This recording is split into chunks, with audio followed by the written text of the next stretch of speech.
జగిత్యాల జిల్లా మెట్పల్లి పట్టణం ఆదర్శనగర్ రామ్నగర్ ప్రాంతంలో చేపట్టిన మిషన్ భగీరథ పనుల్లో నాణ్యత పాటించకపోవడంతో పైపుల నుండి నీరు వృధాగా పోతుంది.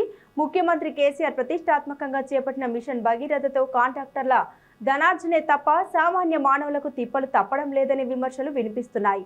ముఖ్యంగా పనులు జరుగుతున్నప్పుడు జరిగిన తర్వాత ఎవరు పనులను పరీక్షించడం లేదని వార్డు ప్రజలు ఆగ్రహం వ్యక్తం చేస్తారు. మొత్తం వడ్డటి పనులు చేసుకుంటా మొత్తం నీళ్లు రోడ్ల మీద నీళ్లు గటార్లేంది తొవ్వుడేంది కట్టేంది ఏదైనా నీట్గా పని చేసినా మంచిగా ఉంటుంది. నీట్గా పనే లేదు. మొత్తం నీళ్ళు ఎట్లా పోతున్నాయి. ఆ రోడ్లు వస్తువులు బండ్లు అడ్డం పెట్టరు, ఏది అడ్డం పెట్టరు, బండ్లు వస్తాయి మళ్ళీ దాని మీదకి వెళ్ళి పోతాయి. ఏం లాభం చేసి ఎవరి కోసం చేస్తున్నారు? మేము ఎట్టికి చేసినట్టు పుణ్యానికి చేసినట్టే ఉన్నది పని. అందరినీ తక్లీఫ్ పెట్టుకుంటే ఈ పనులు ఎందుకు చేయాలి?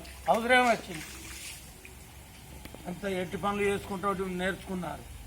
ఎక్కడో లక్కనే ఏ కాంట్రాక్టర్ సరిగ్గా పనిచేయడు. ఇంకా పైప్ లైన్ గట్ల మొన్ననే అంతా 8 రోజులుగా ఫిట్ చేసి ఆ చేసినవి మళ్ళీ గట్ల లీక్ అవుతాయి.